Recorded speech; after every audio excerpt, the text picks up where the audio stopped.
So let's dig in here for just a minute. We'll kind of do this with each decade. All right. So further questions, further discussion for the directional decade.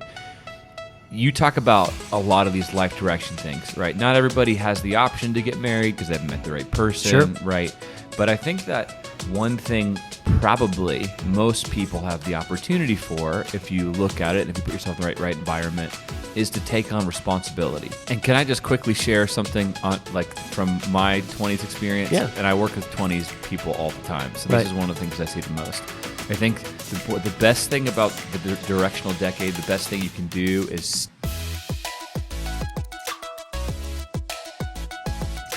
All right.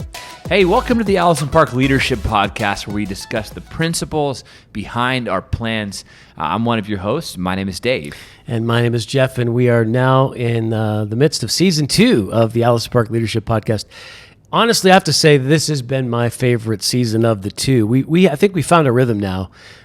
We've had a couple of guests on recently, which is a little different than what we've done, but today we're going to have a follow-up discussion of an episode that we had just a couple of months ago, right? And so that follow-up, the episode we're going to talk about is the episode, Should I Stay or Should I Go? And let's try to recapture the question of that particular episode, right? So you were asking questions, Dave, I think especially coming out of your generation. You are what, a millennial? Is that what you are? What are you? Yeah, I'm a millennial. Yeah, okay. I always get the generations mixed up anyway. So millennial and the one after that? Gen Z. Okay, so millennial, Gen Z, there is especially a little bit of a wrestling through about, am I in the right spot? Am I doing the right thing? Is there something else out there? Have I missed it? Right? Isn't that basically a lot of the questions that we were wrestling with that? Yeah, maybe not have I missed it, but should I, like, I think kind of the title, should I still be here? Yeah. Like, when is it time to move on? How do you know when you're in your purpose? That kind of stuff. Yeah. So this particular episode triggered a lot of conversation. This may have been one of our most discussed episodes because it hit a point, I guess, a part of people's lives where they were really asking this question. And so this is going to be a sort of a follow-up where we're going to talk about the same question. Like, am I in the right spot? Am I doing the right thing? Should I shift to something else? How do I know I'm doing it right? Life. And we're going to look at it from a different angle. And it has to do with a little bit with some of the generational perspectives that come along, right? And that's the discussion today. So you were talking a little bit earlier, Dave, about the passing of the baton. And Yeah, sure. Talk about that. So for a okay, minute. so we're gonna just to give a thesis generally, we're gonna be talking about the purpose in each decade, right? Right. But I think what I was saying is from a younger perspective of, me, I'm 30 right now. Been in ministry, I guess, 8 years, and I think in general, like there's a lot of concern for me, and probably others like me, to be able to grab the baton. We're in that message series right now, but from the generation that's passing it down to us, and to make sure we're handling it well. I was just telling the story too, like this feels like a weighty personal topic to me because, I have a great family and have had amazing, not just parents, but grandparents. I remember about 11 years ago, maybe even longer than that, it's kind of weird to think about, but I was in our leadership academy, and my grandpa, your dad, was talking. He was preaching from the Old Testament, and he told us, like, "Hey, I'm in the fourth quarter of my life right now, and that's wild for me to think about. But I realize it's my calling now to pass what I have on to you, and to send you out and to help to to launch you into God's purpose, that we see the world one for Jesus in your generation." So I think for me, why this whole topic of should I stay or should I go, the one that we did before, am I in my calling? What does it feel like to be in my purpose? Why that has weight is, as a younger generation, we don't want to drop the baton. We don't want to just mess around or I don't know, not have our lives count for things. And I think it's a little bit hard to look at what people have done before us, like look at what they did, or even people that are just a little bit older. Look how well they're doing. I'm not sure if I can be that. If I don't know. And so in this conversation, you and I were talking about, like, one of the things that can help is to kind of clarify what season of life you're in, because there are different purposes. And if you really dig in to what God's calling you to do in the individual season of life, you can get a lot more satisfaction than just this ambiguous weight hanging over your shoulder. Like, am I doing the right thing? Or am I missing it? Right. Yeah. And so, I guess one of the things that makes this podcast work is the fact that we are father and son, and we're in ministry together. And so we're interacting. So I'm 57, Dave's 30. We're interacting from different generational perspectives. So I'm tail end of the boomer generation. My dad, who you just described, is 81 years old. He's in the builder generation. You're millennial. We're talking to a lot of generation Gen Z. Zoomers. Okay, the Zoomers. So, and every generation has a way of looking at the world, but it's not just that. Every generation is in a different season of life, and knowing what season you're in is really important to be able to frame the purpose that God has for you. Maybe it's the tone or the emphasis or the focus of that season that you're in that adds a little bit to that purpose. And so my dad is 81. He is his health is declining. They tell us that probably within the next year he will pass. And so he has run his race. He pastored a church for 40 years. He was involved actively with missions. He is a spiritual giant in both of our eyes. We look up to the legacy he's leaving us. I am now probably entering the fourth quarter of my life. I'm at the very beginnings, I guess, of the fourth quarter of my life. Yeah, maybe. Maybe you're still in the third quarter. Maybe like there's 2 minutes left on the clock in the third quarter. But I mean, and where would you be? You're probably what? I'm somewhere in the second quarter. I was thinking about this today as I was driving. But these are football analogies we're using, right? But so you're not at halftime yet. No. I'm past halftime. I'm not that far from halftime though. Okay, let me just quick pause for a second. It was weird turning 30 for me. Like, I don't know if that's normally how people feel about it, but every age before that, it was like, wow, I'm 20. That's kind of a big deal. That's crazy. Or 18, 25. And then when I turned 30, it was like, I didn't think about it until like the last few hours of being 29. And I went, I'm about to be closer to 40 than I was to being 20. Yeah, that's true. You know? And it's like, I like that every time that epiphany hits me, like, I am getting closer to 40. Like, I know that's you have the perspective of being past that, but I'd like to go back to 40. But so there, it used to be that in my generation, the only crisis they ever talked about was the midlife crisis. That when you reached halftime, somewhere around 40 or so, you would start to wonder, did I miss it? Is my life what I wanted it to be? Have I aimed wrong? But now, actually, it's pretty common for people your age and just a little younger to have a quarter life crisis. So we're at about 25, 26 prior to 30 to ask the question, am I already missing it? Am I doing exactly what I'm supposed to do? I think actually they say there's 8 different crises that can arrive in your journey. So people are constantly processing and reprocessing. Am I in the right place? Am I doing the right thing? Should I leave where I'm at? Should I go to something else? And so we're gonna talk about how to frame thinking about that from a different paradigm. It's kind of interesting because I don't think that there have always been those 8 different crises like that were just not talked about, but they were happening. It's almost like the generation, maybe a little bit of the one above millennial, Gen X, and then definitely everything mine and below. We just are so introspective and constantly analyzing that it's like, we live in a therapeutic culture, right? It's just a permanent crisis. we live in a therapeutic culture, so we're always analyzing ourselves and what's missing in our world. And we live in an information age where more is available to us than ever before. So I think that's part of the reason why we are, and typically we have the ability to make life choices that are different from what we have now. There's more options. So which is great. Yeah. And so I think what's beneficial about this is our discussion. You actually wrote a blog post on this, and we can post a link to that. This will have sort of the show notes almost from what we're going to discuss today. But in your thing, you sort of outlined the decades of purpose, starting with the 20s until the rest of your life, right? So why don't we just start out with the 20s, the decade that I just left to become an old person. So when you're in your 20s, I think that I would call this decade the directional decade. So what you're doing during your 20s is you are setting the course direction for your future. You're trying out the first steps toward a career. What will I do with my life? You're completing your education. You're hopefully establishing some type of family. Maybe you're getting married. Maybe you have your first couple of kids. You're buying your first house. A lot of those things happen in this 20s decade.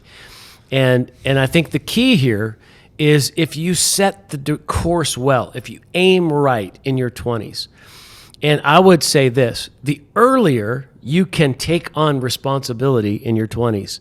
So if you slot in to what you're supposed to be doing with your life in the early 20s, and you start bearing the weight of responsibility during your 20s, you actually start to get some traction towards your long-term life purpose, which is really healthy.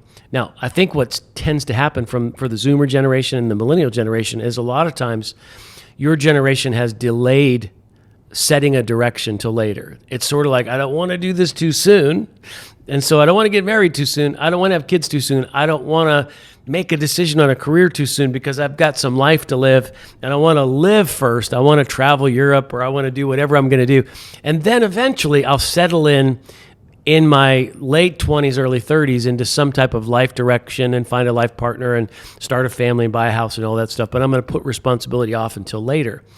What I will say is the longer you put off your life direction being set and responsibility being put on your shoulders, the more you delay the process of the benefits of future decades and the seasons that they're in. So it's like you're just kicking the ball down the field a little bit further so that you can't start as soon in building compounded interest, compounded impact of making those decisions sooner. So if you can do anything, I would say set your direction early, take on responsibility, start to build for the future when you're in your early 20s, and don't wait till your early 30s to set that direction. So let's dig in here for just a minute. We'll kind of do this with each decade. All right. So further questions, further discussion for the directional decade. You talk about a lot of these life direction things, right? Not everybody has the option to get married because they haven't met the right person, sure, right? But I think that one thing probably most people have the opportunity for, if you look at it and if you put yourself in the right environment, is to take on responsibility. Yeah. So we talked last time about understanding when you're in your purpose.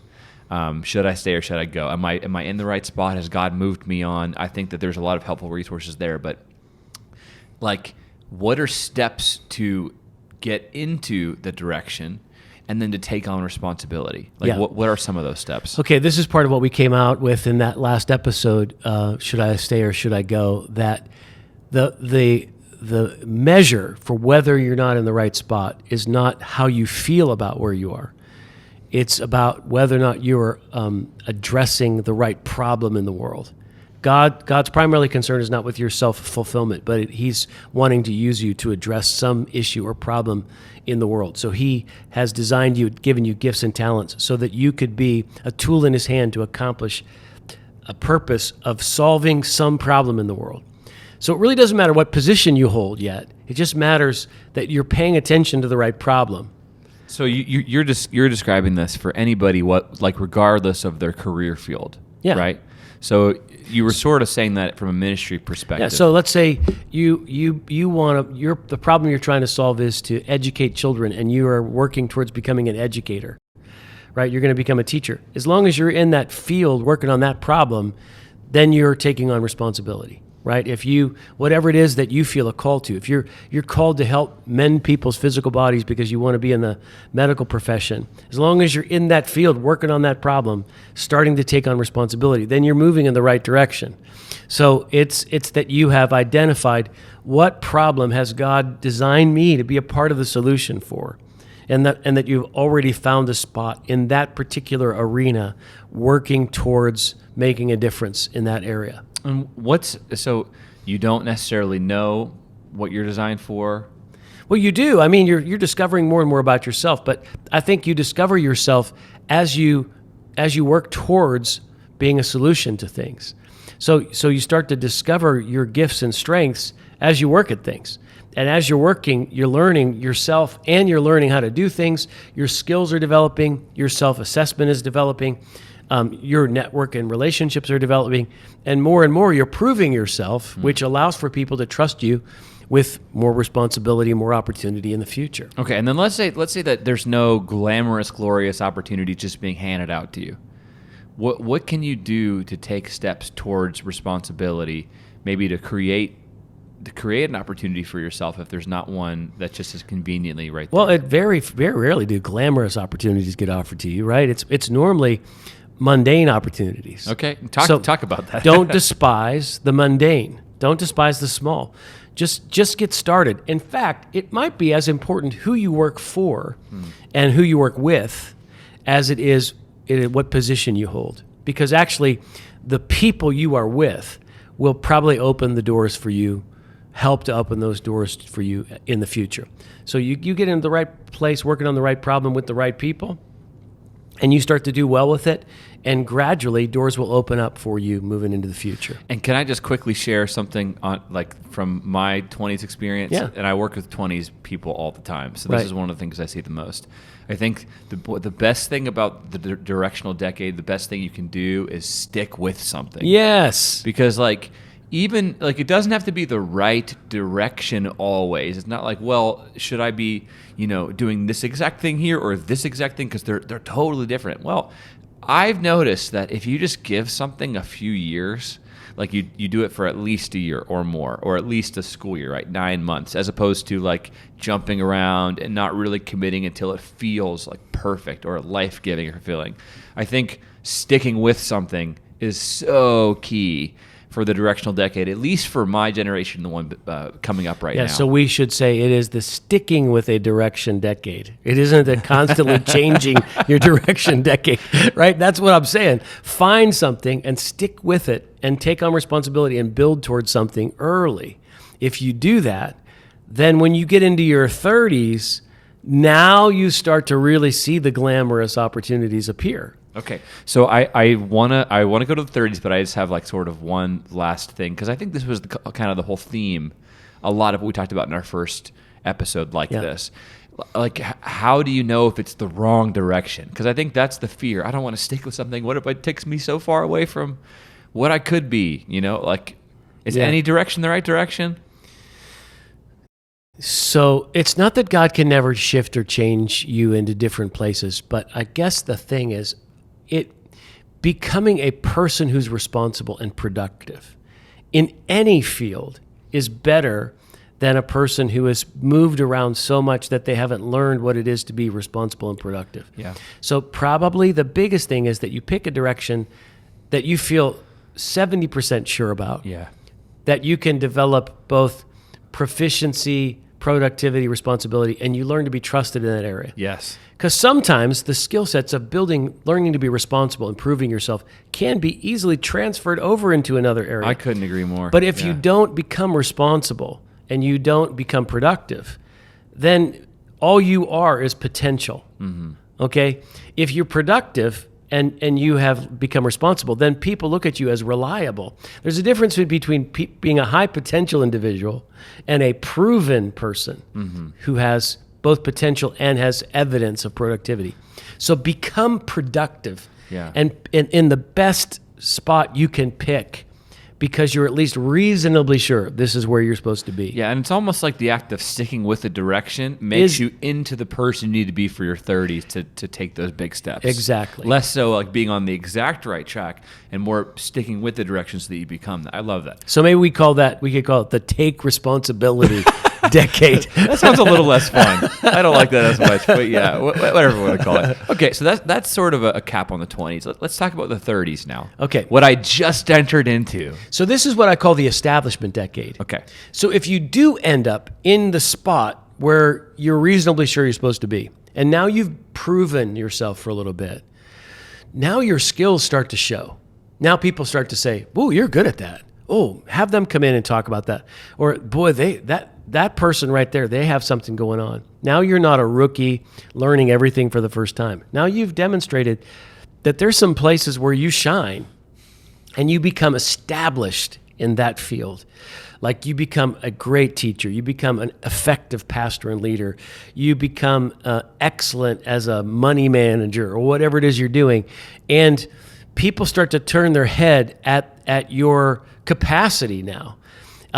you are becoming established in your field as a person of excellence. That's the goal. So because you've taken on responsibility and you've worked at it and you've honed your skills a little bit, now you're strong enough where you start to demonstrate the capacity that you have. That's where you get recognized. It's this 30s age, because people are always on the lookout for the next person who's going to step into this new role. And when they see somebody say, well, look at what they just did. Look at how gifted they are. Look at now all of a sudden those doors start to open in your 30s and you get established where you start to reasonably say, I think I'm doing what I'm supposed to do. I think I'm where I'm supposed to be. I think this is it, right? And now I want to become really good at this. So you're establishing your routines, your rhythms, your focus, and you get into your field where you start to shine a bit. So what is your advice for those in their 30s? So my advice is start to realize where you're the best and give time to that.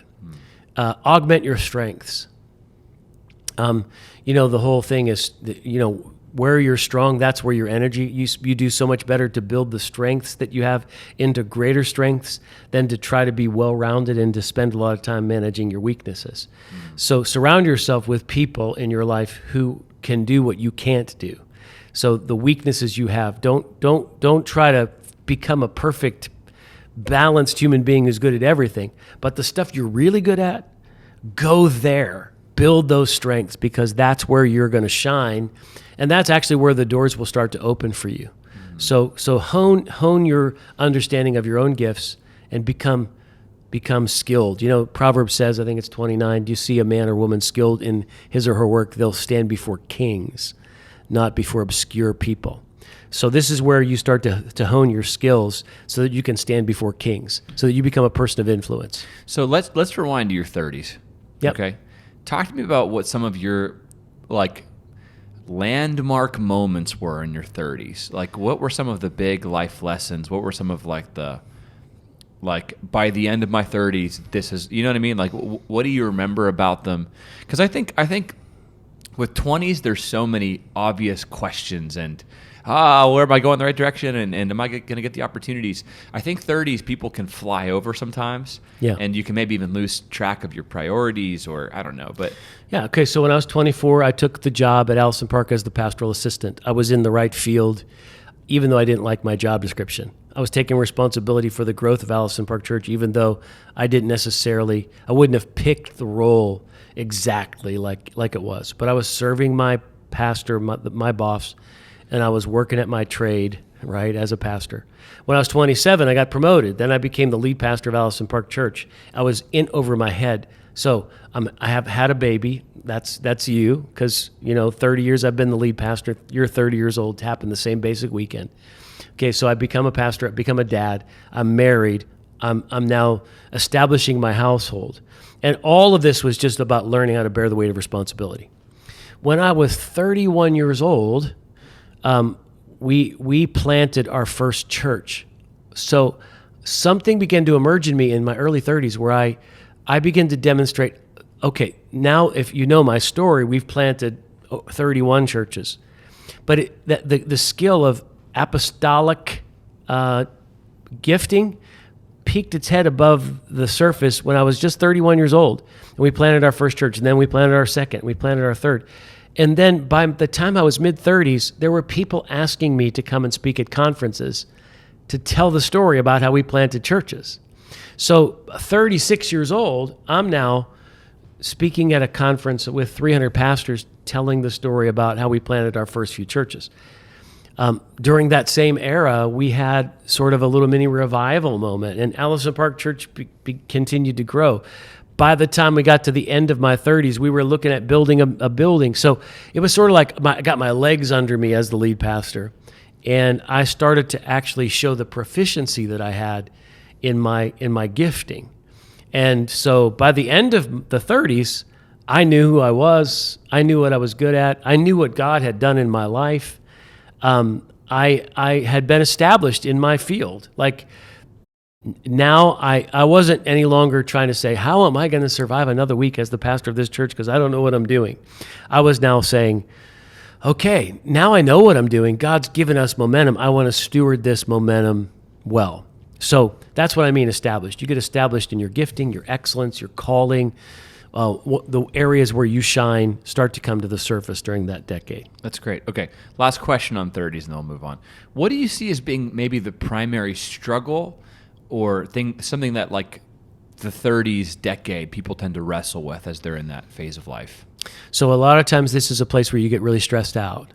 You are taken on a lot of responsibility, because with excellence comes opportunity. With opportunity comes responsibility, and then you're working really hard. Sometimes you're putting in a lot of hours. You probably have several small kids at home.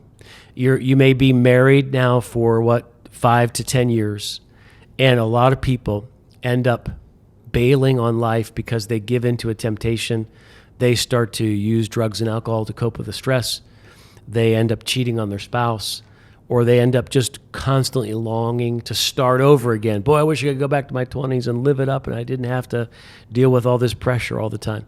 So the temptation is in your 30s is that you do something stupid to short circuit the process, and everything you've gained up until that particular midpoint in your 30s, 35, 36, whatever, you start to lose, and then you add complications to it. So a divorce adds complications. You got custody things going on, that adds complications to it. If you are dealing with an addictive pattern in your life, that adds complications to it. So the 30s is stay focused, but stay healthy.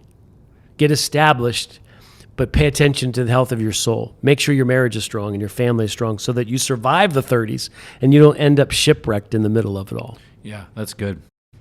And I think one of the themes of this whole thing is when you're looking, sometimes there feels like there's so much weight on a several year period or a particular job or situation, but this is really the course of our life that we're trying to stay on track with, and to make sure that we can tell the story of who we want to be to our grandkids, right? That's what does Andy Stanley say? He says something like, write the story you want to tell your grandkids. Yeah. So when you're evaluating decisions you make, you ask the question, what story do I want to tell from this? Right. Yeah. Yeah. So. Yeah, okay. Well, that's really good. So I guess to conclude the 30s, it's like cementing yourself, taking opportunities, but making sure to prioritize your spiritual, emotional health as well as health of your family. That way you can continue to plow ahead as you go through life. Okay. Then we enter the next decade, your 40s. 40s. Can you see that from here? See what? 40s? I can. I hate it. I feel like it's like I'm a ship sailing towards land too fast. Okay, so here's the 40s. The 40s is the power decade. Okay, now you are established in your field. You know who you are.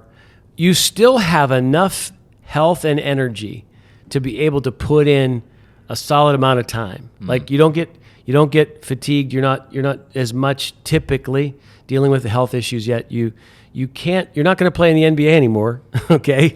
Unless you're Tom Brady, you're not going to play in the NFL. Can you believe he's 44 years old and he's still playing? So very few people in their 40s are as healthy physically as they are in their 30s, but you still have a lot of energy and stamina.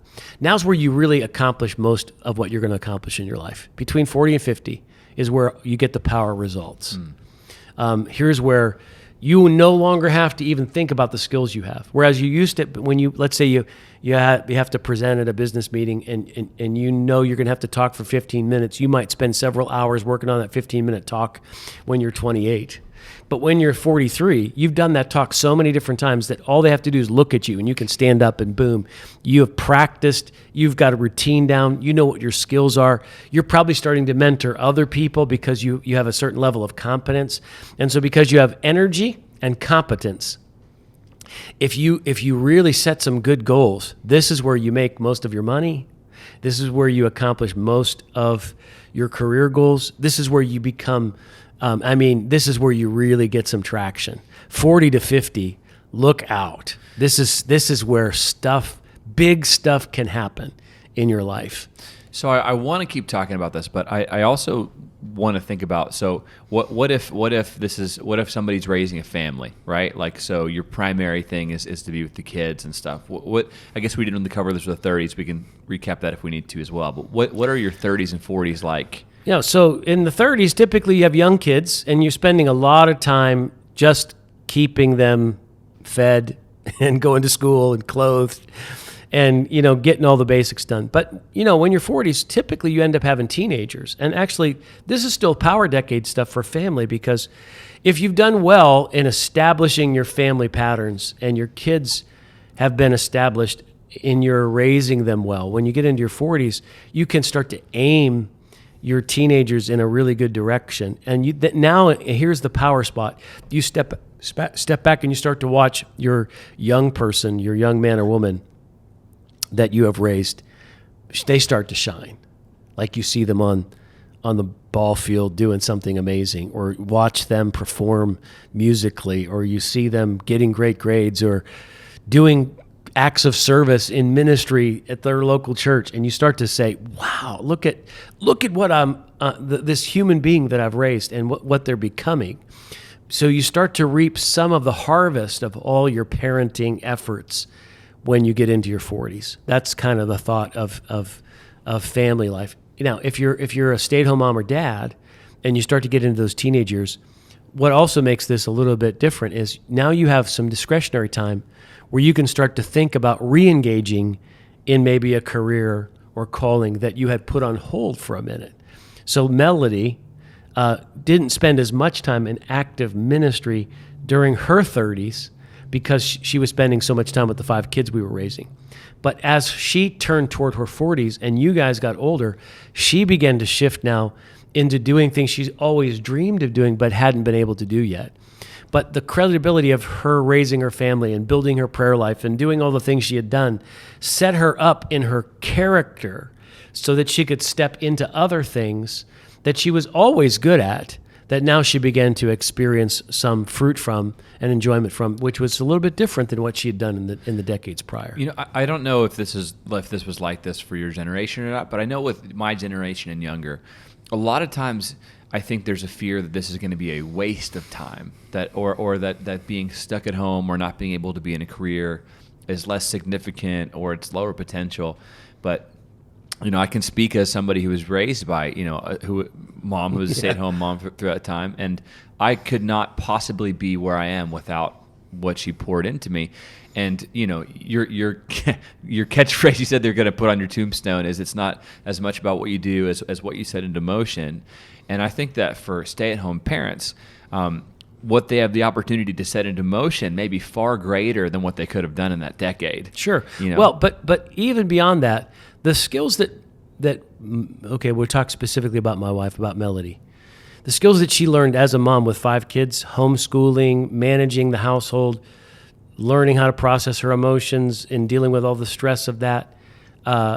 It wasn't like she was behind the curve when she decided to step sideways into another career. Yeah. The people that, when she stepped sideways into another career focus, everybody around her respected her because of the way she had lived her life. Mm. It's not just the skills that you have.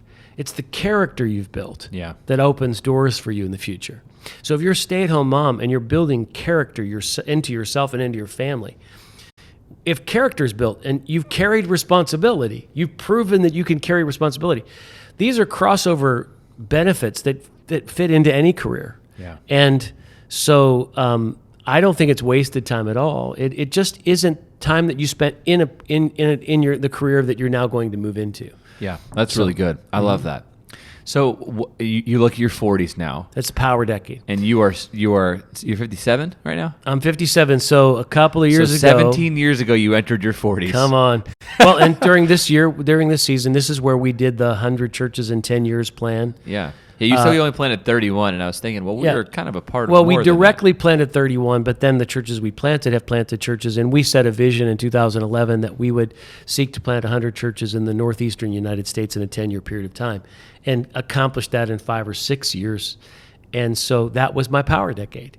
I look back and I think, I will never do anything on that scale because I don't have the same energy now at 57, and it's just a different era. So I don't even think the call of God is on for me to go back and do that again, because that was what I did at that season of my life. And that was the ride. It was like a roller coaster ride. I mean, your 40s, things are moving so fast. There's so much going on. There's so much intensity. It's a lot of ups and a lot of downs, and you start to feel the fatigue a little bit. You know, it was the early 40s, Dave, when I used to go through stressful times by just pushing through it. Like I use the description, if I was under stress, I would just press the gas pedal to the floor a little bit, just power through it. At some point in my early 40s, my gas pedal broke, and I didn't have the stamina to do that anymore. And I started having migraine headaches, and I would overwork to solve problems. And in my early 40s, overworking was no longer an option because I would end up, you know, laid on my flat on my back because I had migraine headaches. So your body starts to tell you no. Like in your mid 30s, you can just tell your body, come on, push through. In your mid 40s, your body says, no, we're not going there. I'm sorry. You're gonna have to sit down here and rest for a minute. And that's hard to adjust to. You say, man, in my mind, I'm just as young as I was, but your body says, no, you're not. Okay. So what is the primary struggle or concern that you go through in your 40s, and how do you address that? So the midlife crisis is where people decide, I don't want to do this anymore. I don't want to put up with this stuff. I don't want to pay attention to this job. I don't want to continue with character. I want to go back and be 22 again.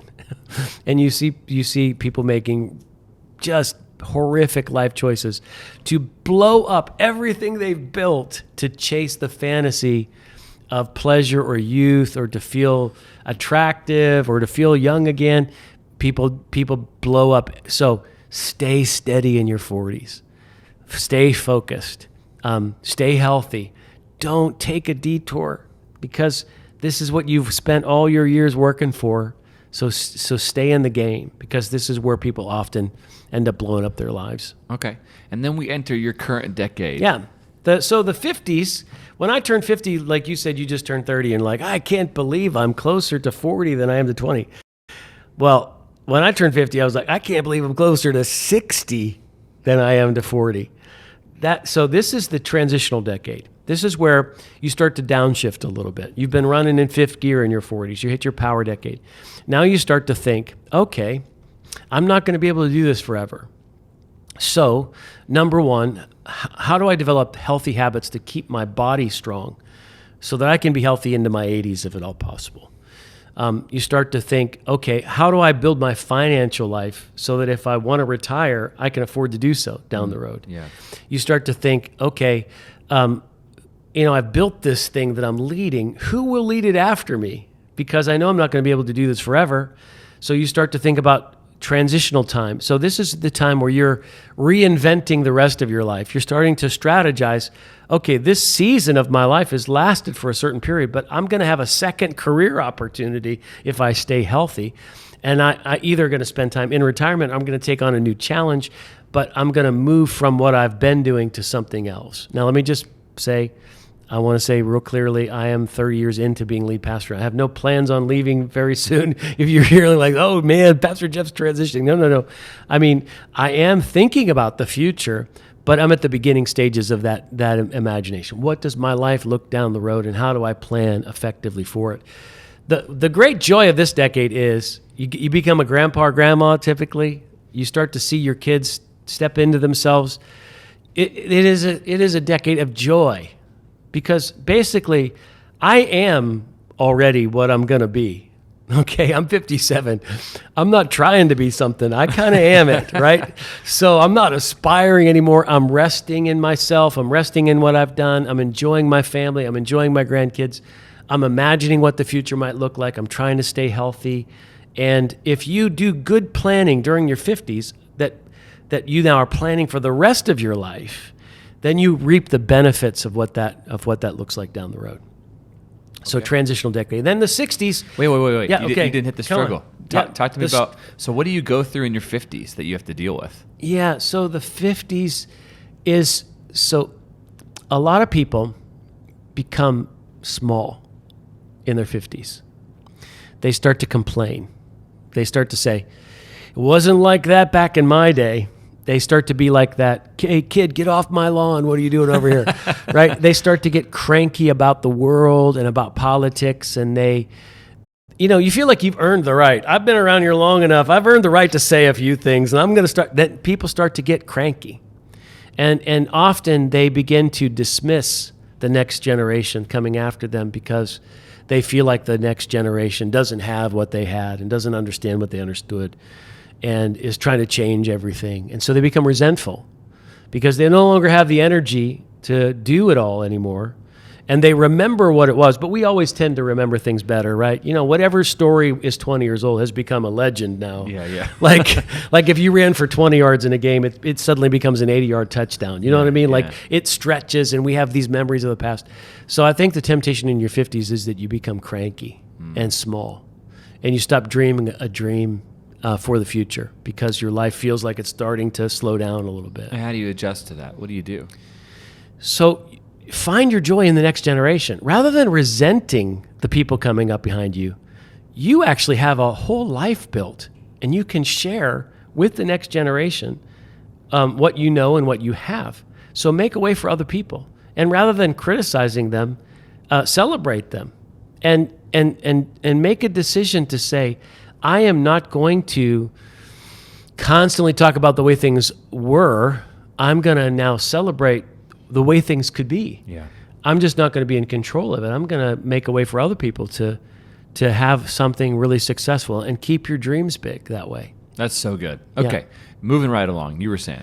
In the 60s, you then move into this blessing decade. So I remember when my dad shifted out of his leadership role at Monroeville Assembly. He had been the lead pastor there for 40 years. And we were having a conversation. I said, Dad, you still want to do this? I mean, you're 65, 66 years old. You're under a lot of stress. I think you've earned the right to do something else if you want to. And he was like, well, what would I do? Who would want me?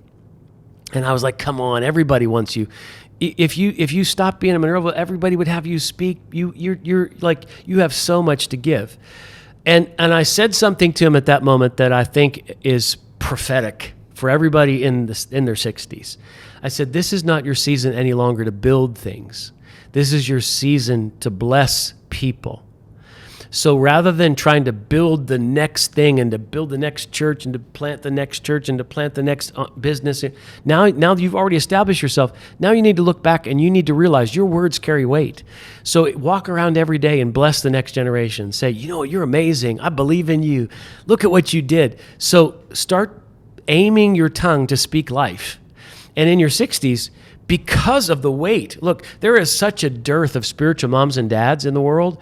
And if you realize in your 60s that you can father or mother the next generation just by being present, by paying attention to what they're doing, by listening, by speaking into their life, I see there's a woman in our church, Ellen Craig. She does this really well. She's involved with young moms.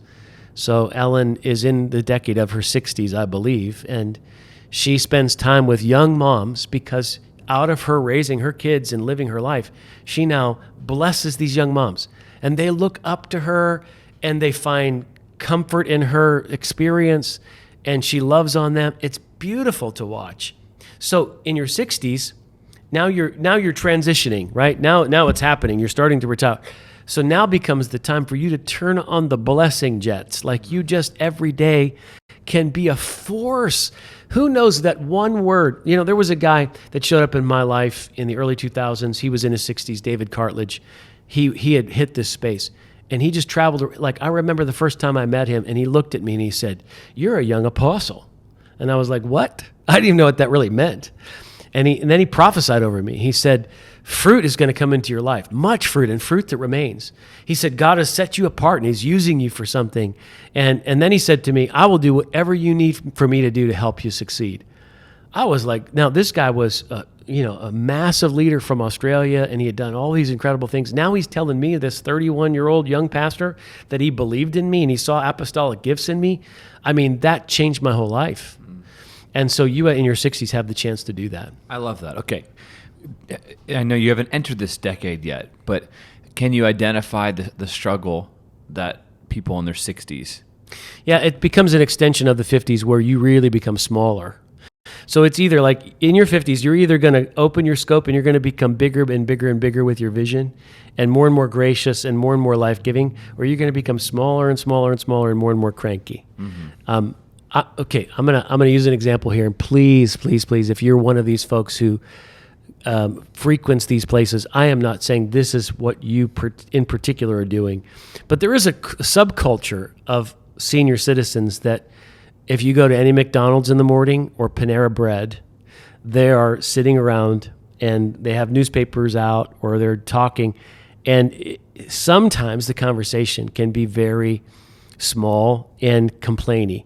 And I notice this happens. I'm now 57. I'm already starting to do this, where you get older and the topic of conversation is your aches and pains. Oh, my shoulder. Oh, I went to the doctor. Oh, this thing was diagnosed. You start to concentrate on the minute, small pains of life rather than the potential of the next generation. Yeah. And a lot of times people spend time watching the news cycle over and over and over, and they get really cranky about everything.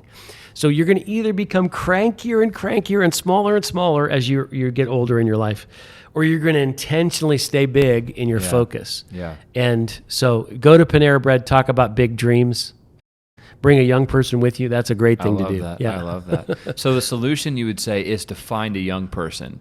Many of them, yes. Yeah. Okay. And pour into them. Okay. And that seems like it's just the trend, 50s, 60s, and 70s and beyond, right? It's the same kind of... Well, in your 70s, now you're really starting to potentially have some health problems. And I call this the legacy decade. And this is where you have the opportunity to say some final things to the next generation. So whenever David Spencer, my father-in-law, your grandpa died, before he passed, we set aside some time where he told stories about the past, and you guys listened, and then he prayed over you. So this is where you're saying to everybody, look, I don't know how much longer I'm going to be here. I want to make sure you know this. Like, this is really important. So it is where you're leaving behind things intentionally so that you preserve your legacy. Whereas in your 60s, you might just generally be blessing people. But when you're in your 70s, that's where you're making sure that these pictures are passed on, that this treasure, that this heirloom, that this piece of wisdom, that this money that I've saved for you, right? Whatever it is, that you are trying to leave a legacy intentionally for the next generation. That's what I would see the 70s as. And that probably goes all the way till the end then. Right. And I guess we kind of addressed the concern and struggle, because it kind of carries on, you were saying. Yeah. So I think in your 70s, I think a lot of times it's the fear of being... of having no value. Okay. So like I watch my dad as he's gotten sicker, and I keep reminding him of how precious he is to people, what he accomplished in his life. And then, my grandma, your great-grandma lived till she was 99. And she deteriorated over time, but she was a prayer warrior. And so your value changes. It's no longer what you do in public. Often it's what you do in private. Like I watched my dad sitting in the rehab center after he had had a stroke, praying, his hands raised. And I said, Dad, what are you doing over there? And he said, I'm praying for people who are suffering. And I was like, you're suffering? And he said, yeah, I know. That makes me sensitive to other people who are suffering. Wow. So he kept a prayer list. And so you have to intentionally find ways that reveal how you add value. Otherwise, then a lot of times people just live in fear or depression because life feels like it's over. And your prayer life is also what is a part of makes you valuable and leaves a legacy. Yeah, that's so good. Okay, so that's kind of the decades that we just went through. Yep. What are your closing overview thoughts? Like as you look over the course of not just your life, but others that you've pastored and mentored, any closing thoughts you want to leave with everybody? Yeah, so know where you are, because you're living life to finish well. Like you're on a marathon journey. It isn't just about how you feel about life when you're in your 20s. If you're 28 and you're like, it doesn't feel right. No. You're taking aim to live a lifetime for God and to live a lifetime with purpose. And purpose doesn't just show up in a minute. It just doesn't show up in 5 minutes. It is a long race. So Eugene Peterson says, he wrote the book, A Long Obedience in the Same Direction. That's what we're after. So if you take a little detour, get back on the path and know where you're at in life and aim well and use that season of your life to the max. And you'll cross the finish line and you'll be able to say, I lived my life and I have few regrets. Yeah. Right? That's what the goal is. I love that. Yeah, so whatever season of life you're in, I hope this was beneficial to you. As always, we would love it if you would like and subscribe, leave us some reviews, and maybe share this with somebody. This particular episode happens to be one that addresses such a wide audience, and you might know someone in your family who's younger or older than you, or a peer or a coworker who needs this. So we would just encourage you to share this and hopefully bless somebody else. But yeah, as always, we're so glad you joined us today. We hope you have an amazing time. See you next episode.